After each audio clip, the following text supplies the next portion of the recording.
Hola, yo soy Gris y en este video vamos a hacer una breve comparación de el movimiento neorrealista italiano y el expresionismo alemán, que fueron dos movimientos, bueno, lo vamos a ver en el cine, fueron dos movimientos que surgieron en tiempos diferentes, pero fueron empujados, inspirados, basados en la Primera Guerra Mundial. Vamos a comenzar con el contexto histórico de cada uno, después vamos a ver algunos ejemplos, rasgos técnicos, de estilo y así nos vamos a ir hasta concluir. Ok, cabe destacar que no soy una experta en el tema, pero igual. Primero que nada, este video está dividido en actos porque expresionismo alemán y obvio me quiere ver cool. El expresionismo alemán surge después de la Primera Guerra Mundial, cuando Alemania se encontraba muy derrotada por las cláusulas impuestas en el Tratado de Versalles. Esto trajo como consecuencia inflación, humillación, miseria, depresión en la población, que al igual como va a tener influencia en la representación del arte en la época, también va a ocasionar sentimientos nacionalistas y posteriormente surge la dictadura nazi. Algunos puntos o temas importantes en esta corriente o que se busca reflejar son el rechazo a la autoridad y la crítica al Estado.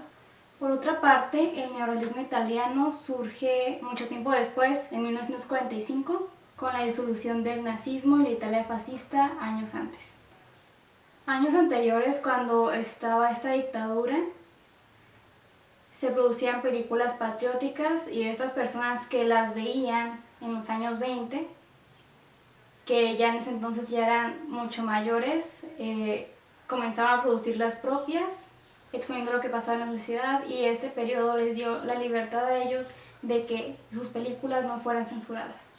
Y bueno, ¿qué es lo que se veía en este tipo de películas? Se veían temas políticos, económicos, sociales, vistos desde la perspectiva de una persona. Temas como la pobreza, el desempleo en un contexto realista.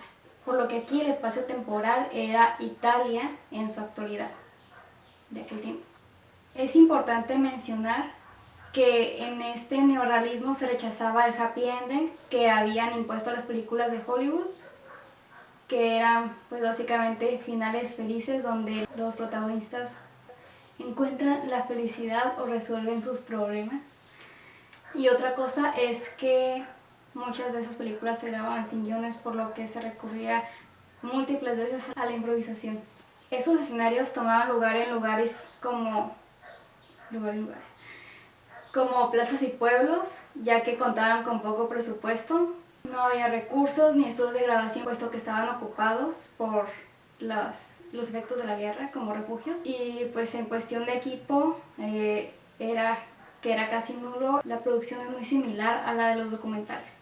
Mientras tanto, en el cine expresionista alemán se construían sets, puesto que el ambiente o la historia lo requería, ya que se narraban historias en espacios irreales y exagerados. Aparecen seres sobrenaturales como vampiros, como se puede ver en Nosferatu, y personajes con dos o más personalidades que van desde espacios temporales como el medievo hasta el futuro, como se puede ver en Metrópolis. Por otra parte, en el neorrealismo italiano, los actores que vemos en pantalla o los personajes que vemos ahí suelen ser actores profesionales y no profesionales, y al ser grabado al aire libre, la iluminación es natural. Mientras que en el expresionismo alemán se puede ver que la iluminación es utilizada como un recurso para distorsionar los espacios, con sombras y contrastes exagerados, amenazantes, que hacen que pienses que se trata de una pesadilla. Asimismo, el maquillaje se utilizó como un complemento en la narrativa. Se mostraban maquillajes tétricos y exagerados que dan presencia y protagonismo al personaje en la historia, acompañados de expresiones corporales duras y teatrales. Por lo regular, se recurre al plano general, ya que no hay movimientos de cámara, mientras que con el avance del lenguaje cinematográfico y por la naturaleza de la corriente, en el neorrealismo las grabaciones ya tienen movimiento y la cámara se manipula manualmente siguiendo a los personajes para adentrarnos en su vida.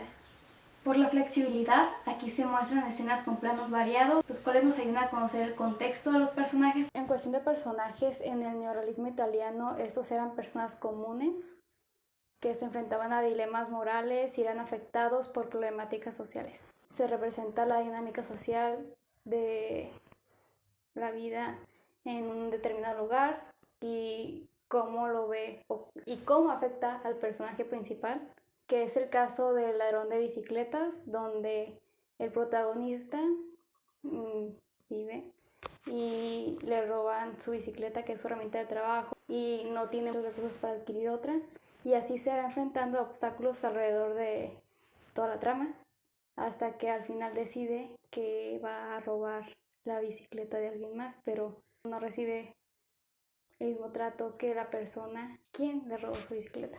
Por otra parte, en el expresionismo alemán podemos ver monstruos o personajes malvados que representan y pueden representar dictadores o conceptos en un determinado país, que obviamente estamos hablando de la Segunda Guerra Mundial. Y un ejemplo de ello es el Dr. Caligari del gabinete del Dr. Caligari, quien es un director de manicomio que decide quién está sano y quién no. Este ser era la representación del Estado y la representación de Hitler, y en la película es quien controla a Cesare, que es un sonámbulo que se puede ver como el pueblo, quien es el que mata a las personas cuando duerme. Fuera de esto, también una característica de esas películas es que está el narrador poco fiable, que no sabemos si lo que nos contó alrededor de toda la película es real, es una mentira,